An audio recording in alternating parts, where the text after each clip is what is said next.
Shem Yahweh Shai by Shem Rakak Double honors to the apostles and elders of GMS that rule well. Peace, love, and salutations to all the brothers out there pushing this word of sincerity and the truth. Shalom to the brothers, sisters, and children out there keeping this word of sincerity and the truth. Okay, I want to go into a lesson. I have two articles pulled up, but upon preparing a lesson for this first article, I had seen this one and it reminded me of what I just did like 2 days ago, or maybe three, where I did a lesson on Esau, or E is a big. It's the I forgot how I entitled it. E is a big loser in his own kingdom, and so when I seen this, it just added on to that point, which I'm not gonna read the article, but it says, man who gave children laced candy to sexually assault them also drugged his wife so she wouldn't find out. And this is the guy, John Reuben. It said he is said to be sentenced for 18 offenses this week. So as you can see, this man, this is typical Edomite behavior. You know, might even do a series on it. He is a big loser in his own kingdom. You know, it says a British man pleaded guilty to drugging children with lace candy at his summer camp and then sexually assaulting them. John Reuben also drugged his wife so she wouldn't find out about his crimes. Reuben is set to be sentenced this week for 18 offenses. Right? These Edomites are losers in their own kingdom, and they're gonna have to pay for this, you know, because even with their own judicial system, they can never fully punish their own people, and to the extent that's really required. That's why we're going to get into power. The Israelites are coming into power, and we're going to judge the earth righteously. And everybody is going to get, when I say everybody, I mean the other nations, they're going to get the righteous judgment that they deserve, you know? Meaning they're going to get the full extent of punishment. Because even men like this, Esau would, if Jake did something like this, Esau would give him the most severe punishment that they can try to do or think of. And honestly, they probably couldn't, they can't go as extreme as they really wanted to, without being found out who they really are. So I'll just read this last paragraph and then I'm going to go to the next article. It says, John Reuben, 76, he was 76 years old, is set to be sentenced on Friday, February the 6th, after pleading guilty to 18 offenses, including sexual assault of a boy under 13, assault by penetration of a boy under 13, and making indecent photographs of a child, among other raps, according to statement by Leicestershire or something like that, the police, wherever he's from. And like I said, this man even drugged his own wife so she couldn't find out about what he doing. So anyways, that's a lesson for another day. Refresh this. Now,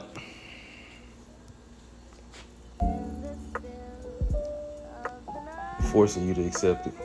All right, now it says, this is Cafe Mom. It says, white mom gives birth to brown baby, and now she and her husband are demanding answers from fertility clinic. And the first thing I seen when I seen this article was his face. That was that was the funniest thing about this article, is his face, because he's holding a baby that he know that he didn't create. Even though going into this, it said that they froze, which I read it, but it said they froze their embryos, and she's not happy about it too. But it came out of her body. I'm talking about the baby. Baby came out of her body, so she'll be more satisfied than he would. He had nothing. He had nothing to do with it, But it says any family who has dealt with infertility will attest it can be a heartbreaking journey. Sometimes it can take years to conceive, and many seek expensive fertility treatments to help. Even then, it doesn't happen for everyone. For those lucky families, seeing their baby's face for the first time truly feels like a miracle. Tiffany Score and Stephen Mills felt that heartache firsthand and turned to Fertility Center of Orlando, Florida, run by IVF Life Incorporation for help. Lucky for them, their treatments worked, and SCORE gave birth to their gorgeous daughter Shia in December 2025. There was just one problem. SCORE and Mills are white, and their baby is not. The family has filed suit against the fertility clinic and wants answers about how the mix-up occurred. I guarantee you, a lot of Edomite women do not have a problem having a baby with melanin. They want their children, they call it mixed, but secretly, a lot of Edomite women want to have children with Israelite men, because they want their children to be to have better potential, because they know that Israelites in general are superior. The world knows this because, and it's no secret behind it. Jake is all in the, even in the world, Jake is in the entertainment world thriving. A lot of these Edomites, they watch Israelite movies, they listen to Israelite music. When you watch sports, all you talking about is Israelites. The so-called blacks, so-called Hispanics, so-called Latinos, so-called Native Americans. Jake is dominating sports. Jake is dominating the different aspects of this world.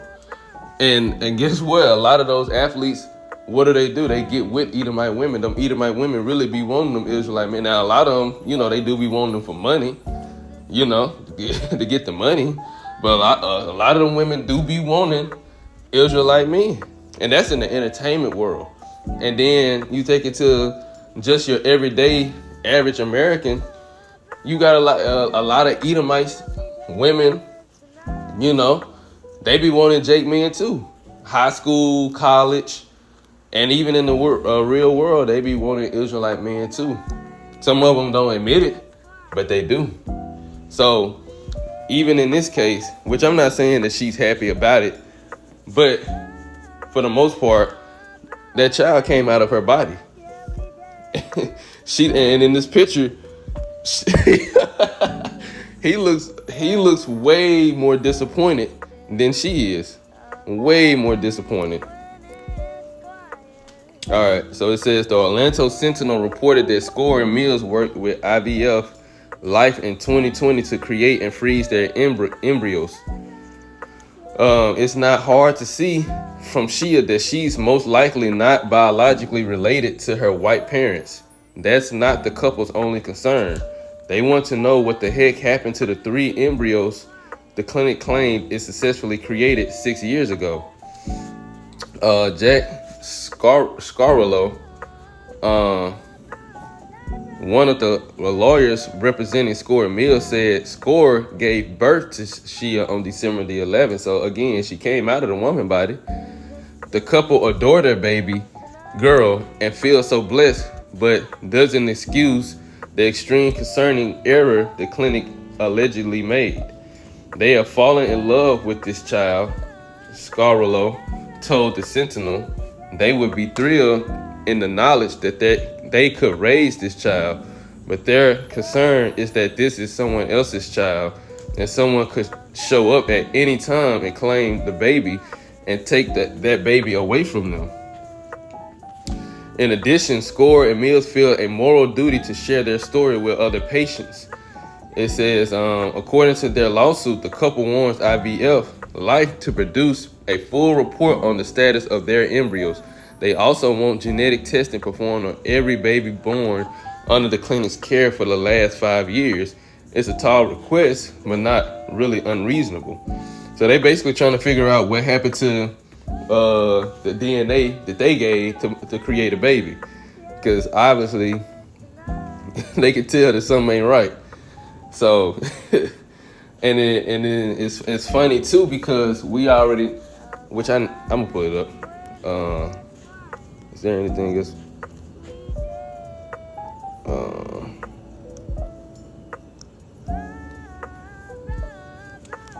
Is there anything else? I read this one. It says, baby's well-being has been,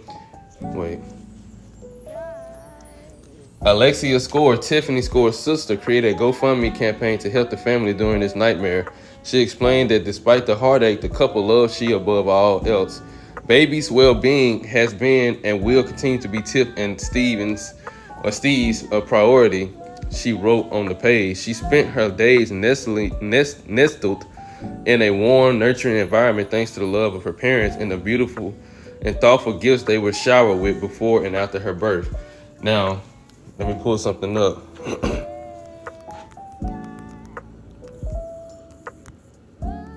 Under, I think it said, what, 50%? It said something like that. Yeah, okay, here we go. It says a 2026 study from Hofstra University found that U.S. births to white non-Hispanic mothers fell to 49.6% in 2024, marking the first time they dropped below 50%. Minority births, which they call us minority, now make up 50.4% of the total, driven by lower white birth rates and older white population and higher birth rates among other, particularly Hispanic groups. And it says researchers analyzed CDC data on 33 million births, showing a drop from 52.6% white births in 2016 to 49.6% in 2024. Right, so basically what it's saying is a lot of Edomites are not having children, for whatever reasons, or rather for various reasons. They're not having children, and they're dying off faster than they're being born. Now, let me pull that up.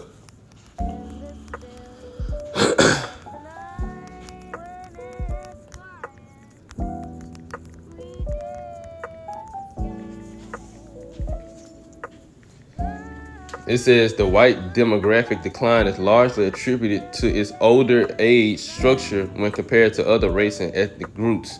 This leads to fewer births and more deaths relative to its population size. So, in other words, it's telling you it's more Edomites dying than it is being born. It says if more deaths than births in America, it's talking about America's future, then for white people, the future was 2026, then that's when deaths of white adults passed birth by white mothers. So they tell you again, look, it's more Edomites dying than being born. And even in this whole situation with this, hold on.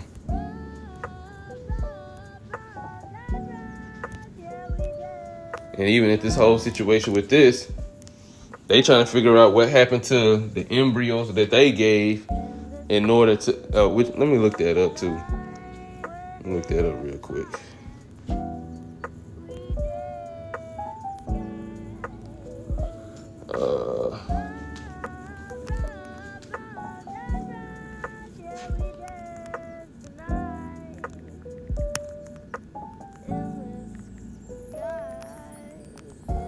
And then I'm gonna get a couple more.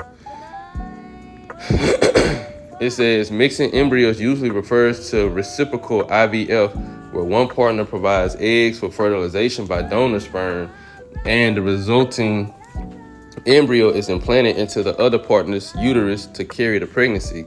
This allows both partners to be biologically involved, one genetic, one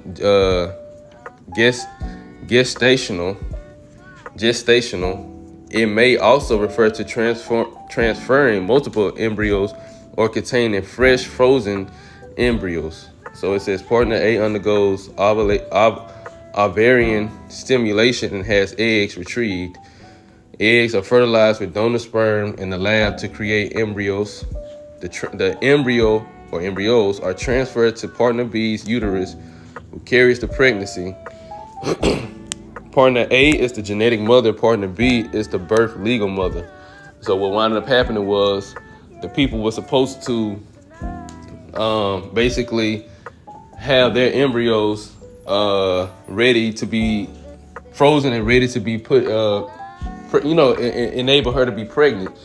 And they're trying to figure out what happened. They don't know if the ones that they gave was mixed somewhere else, and they gave them the wrong baby. They don't know if the mother is still the biological mother, but it was about Israelite man. They don't know what happened. But one thing they know for sure is that one thing we all know for sure is he has nothing to do with it. I don't know why I keep doing that. One thing we know for sure is that Edomite man has nothing to do with it. So now let's get into a couple scriptures. Because what I wanted to do was go into the difference between Israelites and how we dealt with infertility or being barren, not being able to have children, versus how Esau is doing it now. Because these people, Edomites in general, they don't have faith. They trust in their technology, But according to Yahweh Ba'ashem Yahushua, the Lord can open your womb, talking about women, and enable you to have children, And he's done that, even in older age. And this is Genesis 11, starting at verse 27. And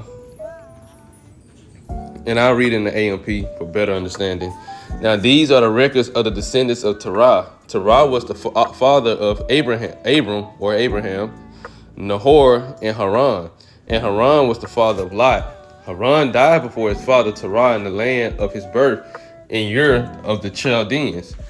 Abram and Nahor took wives for themselves. The name of Abram's wife was Sarai, later called Sarah. The name of Nahor's wife was Malkah, the daughter of Haran, the father of Malkah and Ishka. But Sarai was barren. She did not have a child.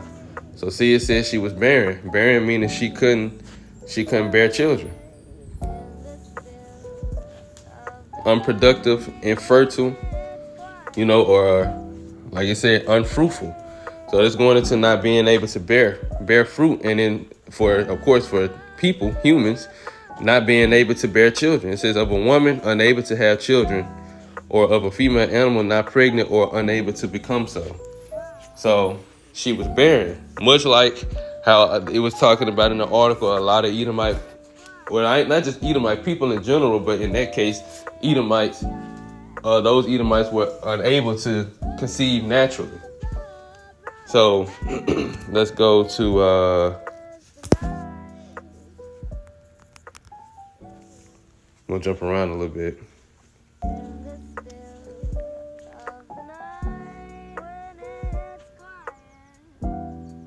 All right, so this is Genesis 16. I'm gonna start at verse 1, AMP. Now Sarai, Abram's wife, had not borne him any children, and she had an Egyptian maid whose name was Hagar. So Sarai said to Abram, "See here, the Lord has prevented me from bearing children. I am asking you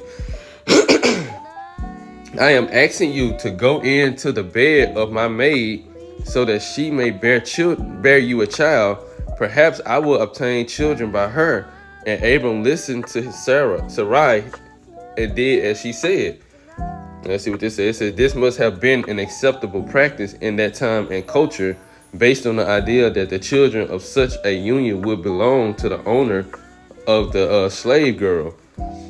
Abram undoubtedly had informed Sarai of the Most High's promise to him, and Sarai perhaps thought this was necessary in order to bring about the Most High's plan for them."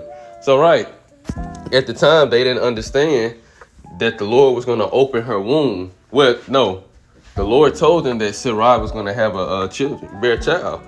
But at the time, her name was Sarai, but Sarah, she was thinking that it was going to come by Hagar, and this was acceptable. This is still acceptable. Yahweh Ba'ashem Yahushua allows, first and foremost, a man can have multiple wives. But even with Hagar being a heathen, she's not an Israelite, or she's not a daughter of the Heavenly Father, Yahweh Ba'ashem Yahushua, as you Israelite women are. She would be considered a concubine, a secondary wife, lower. She's not on the same status as an Israelite woman.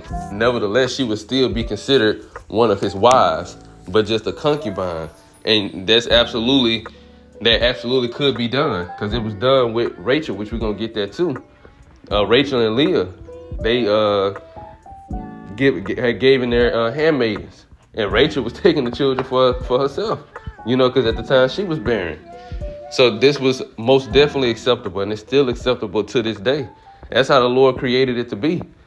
Esau is the one who's changed everybody's perception of that and make it think that something that the Lord allowed and considered righteous, or the Lord considered acceptable, that he the one that made it seem wicked. But this is the devil we talking about. He turns things upside down and make righteousness look wicked and wickedness look righteous. Now, verse 3, after Abram had lived in the land of Canaan 10 years, Abram's wife, Sarai, took Hagar, the Egyptian maid, and gave her to her husband, Abram, to be his secondary wife. See? A concubine.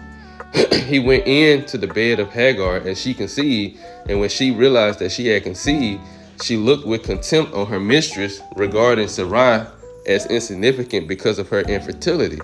See? And at that time, women, they most definitely wanted to have children, And when it came to Leah and Rachel, they had a whole competition about who can have the most children, for Jacob. But the point is, women had the mindset of wanting to have children. And Sarai, or Sarah, I just go ahead and call her Sarah. Sarah didn't do anything like how Esau, even though you might argue that they didn't have the technology to do that, even still, that was unnecessary to try to go and find all these carnal means. Because she didn't, at the time, they was trying to bring about the prophecy that the Lord had told them was going to happen. But it was going to happen, which, we going to get it as well. Let me see. Do I need to keep going?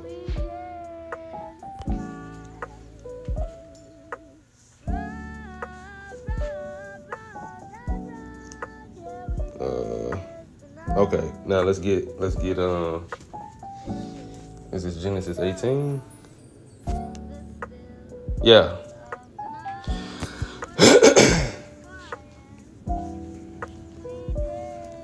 Is it Genesis?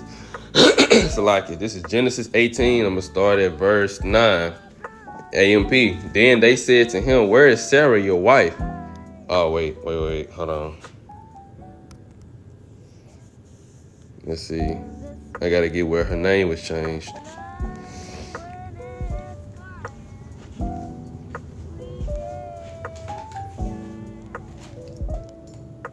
Here we go. Genesis 17 and 15. It says, "Then the Most High said to Abraham, as for he changed his name too. Maybe in the same chapter. Verse 5. No longer shall your name be Abram, exalted father, but your name shall be called Abraham, father of a multitude, for I will make you the father of many nations." Now remember, these Edomites in that it doesn't say which one of them was infertile or if both was infertile. It don't go into details like that. It just tell them that they went to them, they was basically unable to naturally conceive. So they had to go by other means. But here's the Lord promising Abraham that he's gonna be the father of many nations. And it was gonna come through Sarah, his wife that was barren at the time. Now jumping down to verse 15. Then the Most High said to Abraham, "As for Sarai, your wife, you shall not call her name Sarai, my princess, but her name shall be Sarah, princess." Just wanted to get the footnote. It said the difference in the names can perhaps be seen in comments made by the rabbis. At first, she became a princess to her own people, but later she became a princess to the entire world. Verse 16. "I will bless her, and indeed I will also give you a son by her. Yes, I will bless her, and she shall be a mother of nations, kings of people will come out of her." So, keep going. "Then Abraham fell on his face and laughed and said in his heart, shall a child be born to a man who is 100 years old? and shall Sarah, who is 90 years old, bear a child? And Abraham said to the Most High, oh, that Ishmael, my firstborn, might live before you. But the Most High said, no, Sarah, your wife, shall bear you a son indeed, and you shall name him Isaac, laughter. And I will establish my covenant with him for an everlasting covenant, and with his descendants after him. Now, the Lord told him, nah, Sarah's going to give you a child. And his name is gonna be his name is gonna be Isaac. So after he changed both of their names, and their names has purpose, has meaning. So after he changed both of their names, he told them what was gonna happen, the plan. And they believed on it, Even though he was like, I'm old, I'm 100 years old now. He wasn't saying that as in like the Lord couldn't do it. He was saying it in the sense of, I already have a son here. Can it be established through him? But the Lord told him, no, I have a plan, and my plan will be executed. Now let's get Genesis chapter 18. This is Genesis 18, starting at verse 6. No, starting at verse 9. Then they said to him, then this is the Lord and two of his angels, which Yahushua and two of his angels that was with him. Then they said to him, where is Sarah, your wife? And he said, there in the tent. He said, I will surely return to you at this time.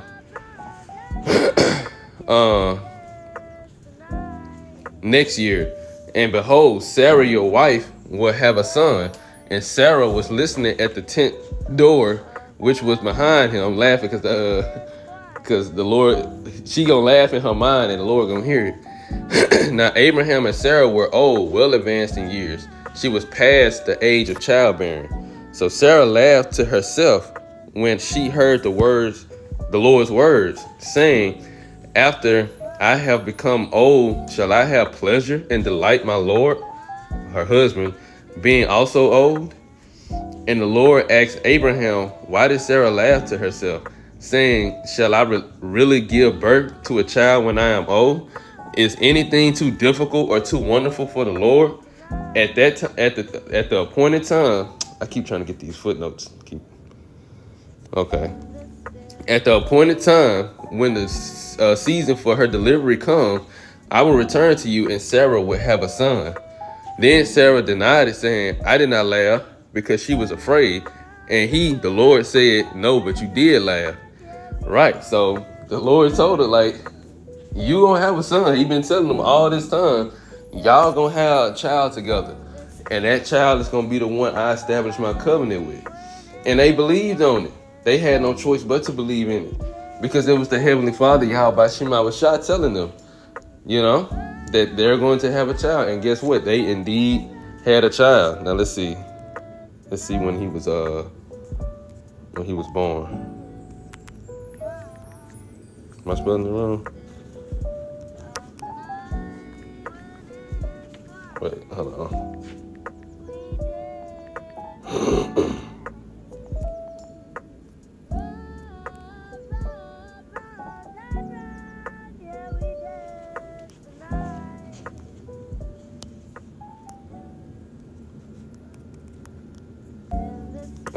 Salakia.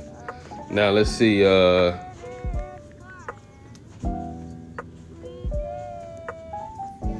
This is Genesis 21, starting at verse 1. The Lord graciously remembered and visited Sarah as he had said, which was the next year. And the Lord did for her as he promised. So Sarah conceived and gave birth to a son for Abraham in his old age at the appointed time, of which the Most High had spoken to him. Abraham named his son Isaac, the son to whom Sarah gave birth. Right. So like it said, the Lord he opened her womb, because the Lord has the power and the control to open or shut someone's womb. The Lord controls life and death. As the scriptures say, the Lord controls life and death. Let's see, let me get that. Oh.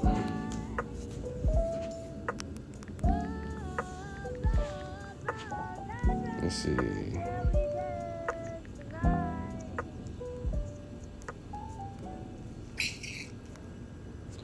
What is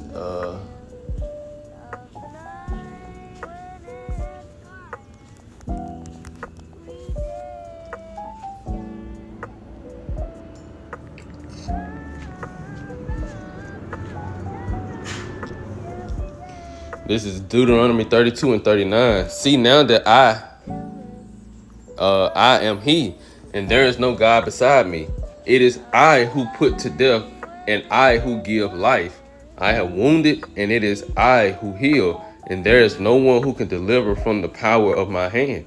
So the Lord said, look, he'll kill, he'll make alive. He the one that put people to death, but he's also the one who gives life.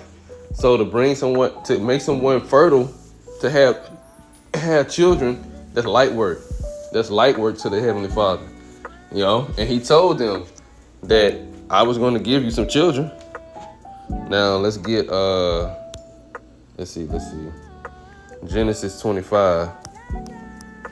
This is at the top. Okay. Genesis chapter 25, starting at verse 19. AMP. Now these are the records of the descendants of Isaac, Abraham's son. Abraham was the father of Isaac. Isaac was 40 years old when he married Rebekah, the daughter of Bethuel the Armenian Syrian of Padan Aram, the sister of Laban the Armenian. Isaac prayed to the Lord for his wife because she was unable to conceive children, so she was barren too. And the Lord granted his prayer, and Rebekah, his wife, conceived twins. And this was the point. Like it said, she was barren. And Isaac prayed to Yahweh Ba'ashem Yahushua so that she can have children. And at the appointed time, the Lord answered her prayer. And this is something that our people have most definitely gotten away from, trusting Yahweh Ba'ashem Yahushua.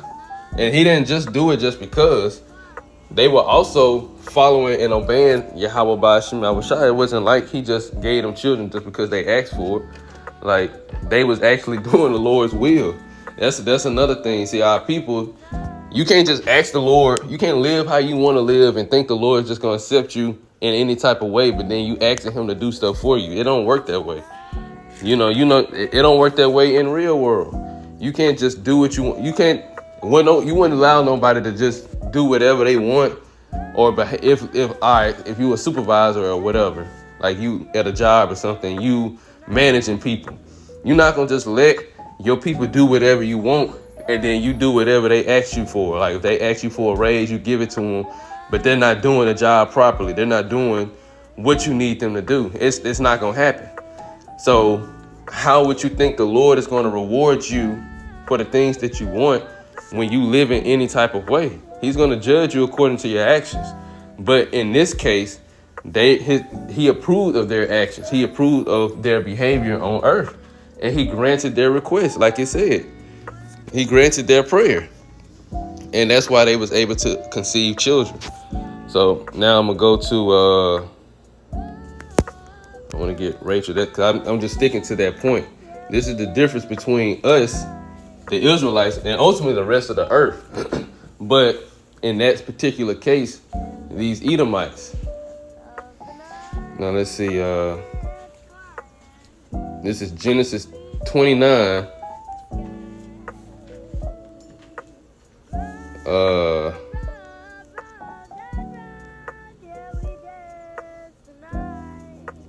I'm gonna get straight to the point. Genesis 29. I'm gonna start at 30. So Jacob consummated his marriage and lived with Rachel as his wife, and he loved Rachel more than Leah, and he served with Laban for another 7 years. Now, when the Lord saw that Leah was unloved, he made her able to bear children, but Rachel was barren. See, he opened her womb. Leah conceived and gave birth to a son and named him Reuben. See, a son. For she said, because the Lord has seen my humiliation and suffering, now my husband will love me since I have given him a son. Right, and she had to have been praying for her. Praying about that and praying for a child so that Jacob would, favor her. Because again, like it said, Jacob, he loved Rachel more, so he favored her. He probably gave her more attention, and everything, We all, us men, we know how that goes. When you have multiple women that you talk to and you deal with, and you like one more, you gonna give her more attention. You gonna be more favorite to her. Even if they don't. Well, more likely they don't know about each other anyway. But you get the point. It says, then she conceived again and gave birth to a son and said, because the Lord heard that I am unloved, meaning it was, and it say KJV say hated, but it doesn't mean like he actually hated her or he didn't love her. He just was less, it was less than it was for Rachel. If you was to put it on the scale, it wouldn't be balanced. It says, he has given me this son also. So she named him Simeon, which Most High hears. Now let me go to chapter 30.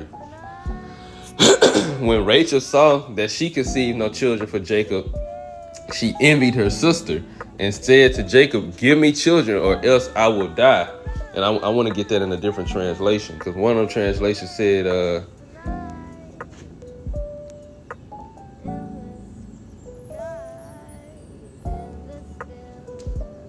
can't remember which one it was.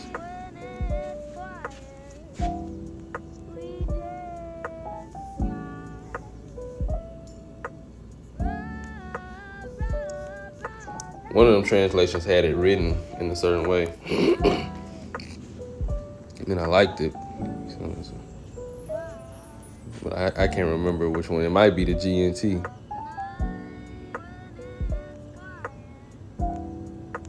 But either way, like it said, give me children or else I'll die. And she, it wasn't just no one-time request. You gotta understand, in the spirit, this didn't happen one time. So like, she probably was been asking him and been, they've been talking about it, they've been trying to have children, and it just wasn't happening. And it was getting to the point to where it was really frustrating to both of them, especially her, because like I said, she envied her sister. So, as you can tell, it was a real deal beef and competition between the two. But like I said, give me children or else I die. She gonna die without children, and it started getting to him. That's why he responded like this. It said, then Jacob became furious with her, with Rachel, and said, am I in the place of the Most High who has denied you children? He was basically like, look, it ain't my fault. You over here getting mad at me and coming at me about me not giving you children. Like, I'm the one denying you children. I'm doing what I'm supposed to do. It ain't on me. But it was, you could tell it was kind of tension, because they really wanted children. Again, this is the wife that he loved the most. So he wanted to have a child with her. It was frustrating him too that he couldn't have a child with her. But he was having children with Leah. And that did bring them closer. You just think about that.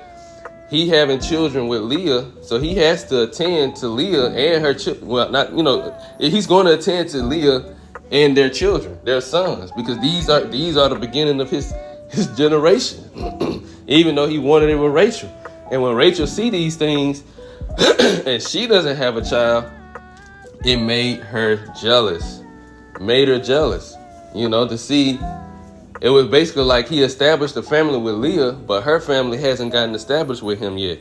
So it made her extremely jealous. And on top of that, like I said, he wanted to have children with her too.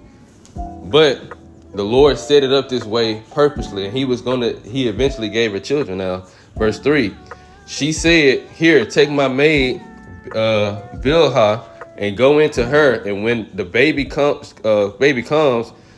she shall deliver it while sitting on my knees, so that by her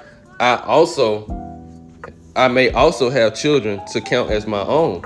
So again, this goes to show you that a handmaid or a secondary wife, a concubine, can have children. A man can have multiple wives, and they can have children, and your wife can claim the child as her own. It says verse 4. So because basically she's a surrogate mother. So she gave him Bithol, her maid, as a secondary wife, a concubine, and Jacob went in to her. And there was no mixing embryos. There was none of that. Jacob and Bethuel had sex, and that's how the child was conceived. It wasn't no mix up with anything else, especially how Esau got it now. That was their other way of bringing children into the earth and still claiming it as their own. It wasn't how Esau got things now, because those, like I said, that Edomite man, you could tell he was not happy. He had nothing to do with the formation of that child. But that child came, I'm pretty sure they're married. That child came out of his wife. That child came out of his wife. So even if her DNA has nothing, it's not in that child, which, they had to get a test. But even if neither one of their DNA is in that child, it still came out of her body. She still came out of her body. And I'm guessing that would be her first child.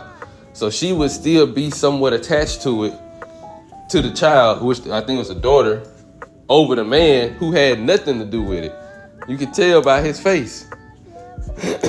Now, it said Bithol conceived and gave birth to a son for Jacob. Then Rachel said, the Most High has judged and vindicated me and has heard my plea. So it lets you know she's been praying. And has given me a son through my maid. So she named him Dan. He judged. Bithol, Rachel's maid, conceived again, so he had another child with her and gave birth to a second son for Jacob. So Rachel said, with mighty wrestlings and prayer to the Most High, see, prayer, I have struggled with my sister and have prevailed. So she named him Naphtali, my wrestlings. When Leah saw that she had stopped bearing children, meaning she couldn't have children for a while, she took Zilpah, her maid, and gave her to Jacob as a secondary wife, which a concubine. Now Jacob had 4 wives, 2 actual wives, 2 concubines. Zilpah, Leah's maid, gave birth to a son for Jacob. Then Leah said, how fortunate. So she named him Gad, good fortune. Zilpah, Leah's maid, gave birth to a second son for Jacob. Then Leah said, I am happy, for women will call me happy. So she named him Asher. Now, I'm reading a little more. It says, now at the time of wheat. Well, no, I don't need to get that, because that's just going into their beef. No, I need to read this. Now at the time of wheat harvest, Reuben, the eldest son, went and found some mandrakes in the field and brought them to his mother Leah. Then Rachel said to Leah, please give me some of your son's mandrakes. And it's supposed to help with infertility. But Leah answered, is it a small thing that you are taking my husband? Would you take away my son's mandrakes also? So Rachel said, Jacob should sleep with you tonight in exchange for your son's mandrakes. So it's possible that Jacob he been sleeping with Rachel and way more, because she had to tell him, look, you can have him tonight. Just give me the mandrakes. So he probably was with Rachel way more, than Leah. Even though he was having children with Leah, he was around Rachel more, When Jacob came in from the field the evening, Leah went out to meet him and said, you must sleep with me tonight, for I have in fact hired you with my son's mandrakes. So he slept with her that night. The Most High answered the prayer of Leah, and she conceived and gave birth to a 5th son for Jacob. Then Leah said, the Most High has given me reward, because I have given my maid to my husband. So she named him Issachar. And again, they all knew about the promises. The Lord, just like the Lord told Abraham, and he told Isaac, he told Jacob the same thing. And all their wives knew the plan. So that's why she even said, look, I gave my handmaid to Jacob to help build him up even more. So the Lord allowed me to have another son for him. Verse 19, Leah conceived again, this is her last child, and gave birth to a sixth son for Jacob. Then Leah said, the Most High has endowed me with a good marriage gift for my husband. Now he will live with me, regarding me with honor as his wife, because I have given birth to 6 sons. So she named him Zebulun. Zebulun. It's broken up and that. Zebulun. Afterwards, she gave birth to a daughter and named her Dinah. So that was her last child, Salakia. Now, verse 22. Then the Most High remembered the prayers of Rachel, and the Most High thought of her and opened her womb so that she would conceive. So you see, our people prayed to Yahweh Shem Yahushua for children. Prayed to be fertile. If you was infertile, you couldn't have children. The Lord, light work, just like that. Light work. The Lord open up your womb, or the Lord make it to where both of y'all can, be fertile to have children. Light work. Like I said, he remembered the prayer. Like, okay, at this time, now I want her to have children. So she conceived and gave birth to a son, and she said, the Most High has taken away my disgrace and humiliation. And even to this day, it's a sad feeling, because children are a gift, from Yahweh by Shem Yahushua. They are a gift. And it is, which, I haven't experienced it, but I know that it has to be a terrible feeling to do everything you can to have children, and you can't with the person that you really want to have children with, So it was, like you said, especially to this day, especially for women, because that's a major part of their purpose, is to have children. And of course, for a man, you want to have children, you want to have a son, and women, for the most part, they want to give you a son. They want to give you children. They have that natural desire to do so. So that's why she considered it a disgrace and humiliation. She named him Joseph, may he add, and said, may the Lord add to me another son, which the Lord did later. But the last son that she had, she died giving birth. And I get that.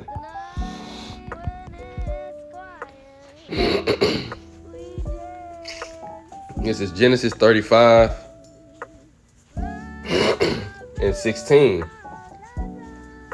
It says, then they journeyed from Bethel, and when they were still some distance to go to Bethlehem, Rachel began to give birth and had difficulty and suffered severely. When she was in hard labor, the midwife said to her, do not be afraid, you now have another son. And as her soul was departing, for she died, she named him Benjamin,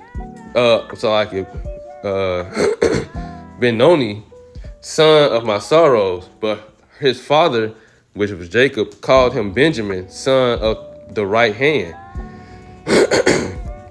So Rachel died and was buried on the way to Ephrath, that is Bethlehem. And Jacob set a pillar memorial monument on her grave. So that is the pillar of Rachel's grave to this day. Right, so that was her last son. But the Lord opened her womb again, at the very end, and allowed her to have a child as she was dying. Now I'm gonna get one more example. This is 1 Samuel chapter 1. Starting at 1. There was a certain man, Ramathaim Zophim, of the hill country of Ephraim, named Elkanah, the son of Jeroam. I'm reading the KJV, some of them names, because they've broken up. The son of Elihu, the son of Tahu, the son of Zoph, an Ephraimite. He had 2 wives, one named Hannah and the other named Peninnah. Peninnah had children, but Hannah had none. This man went up from his city each year to worship and sacrifice to the Lord of hosts at Shiloh.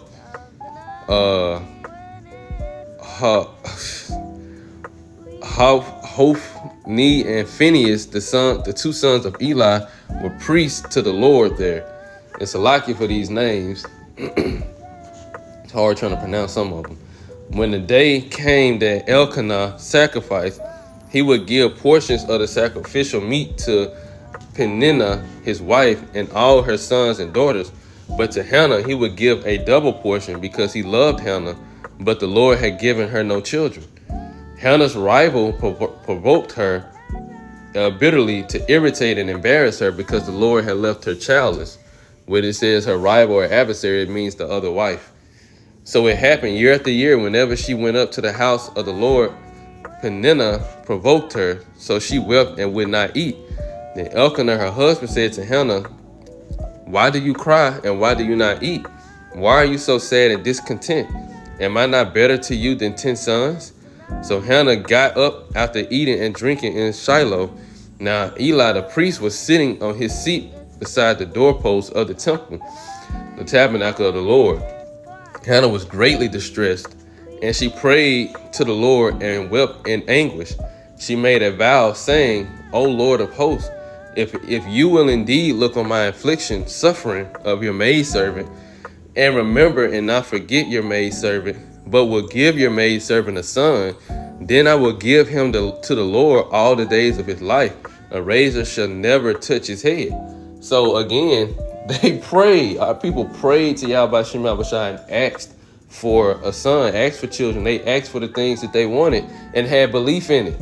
And not only did they ask and have belief, but they continued walking in a righteous way that was pleasing to the Lord. And at the appointed time, from having patience, he gave them what they asked for. In this case, it was a child. Now it happened as she continued praying before the Lord that Eli was watching her mouth. Hannah was speaking in her mind, or her heart, her mind. Only her, see, heart means mind.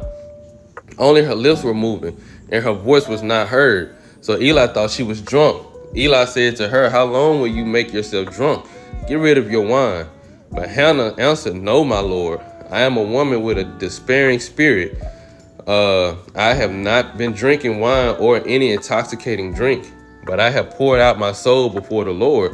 Do not regard your maidservant as a wicked and worthless woman, for I have spoken until now out of my great concern and bitter provocation." Then Eli answered and said, "Go in peace, and may the Most High of Israel grant your petition that you have asked of him." Hannah said, "Let your maidservant find grace and favor in your sight." So the woman went and on her way and ate, and her face was no longer sad. So after she prayed, and after hearing his words and saying, "May the Lord grant you your request," it made her feel better, but she poured out her heart to the Lord, and that made her feel better. Now, the family got up early the next morning, worshiped before the Lord, and returned to their home in Ramah. Elkanah knew Hannah, his wife, meaning they had sex, and the Lord remembered her prayer. It came about in due time. See, at the appointed time when the Lord wanted it to happen. After Hannah had conceived that she gave birth to a son, she named him Samuel, saying, "Because I have asked for him from the Lord." And the man Elkanah and all his household went up to offer to the Lord the yearly sacrifice and pay his vow. But Hannah did not go up, for she said to her husband, "I will not go up until the child is weaned, and then I will bring him so that he may appear before the Lord and remain there as long as he lives."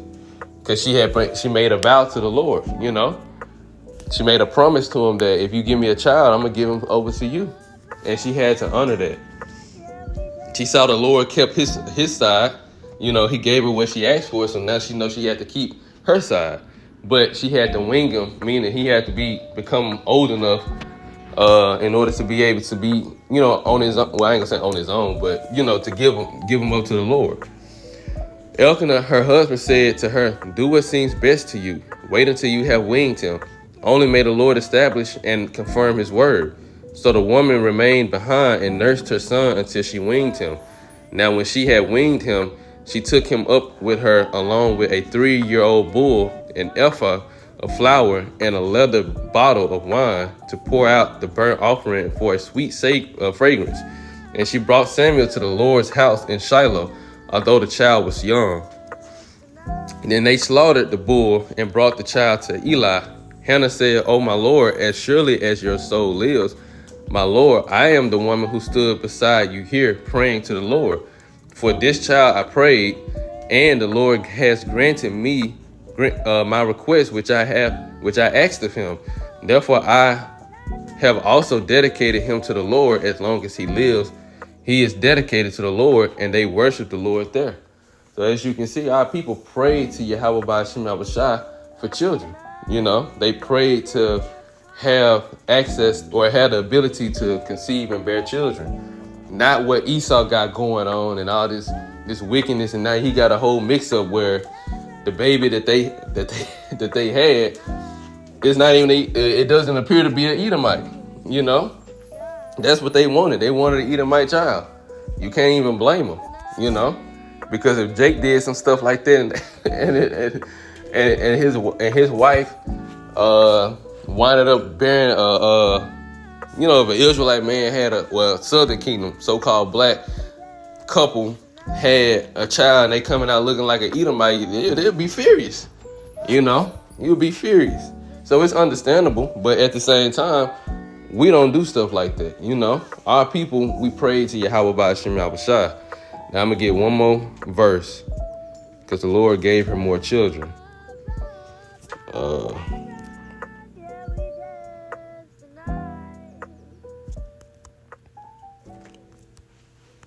And I can't remember exactly. Let's see.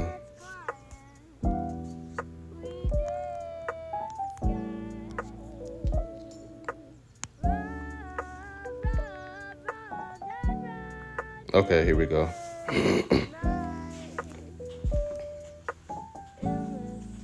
I'm gonna just start at verse 20.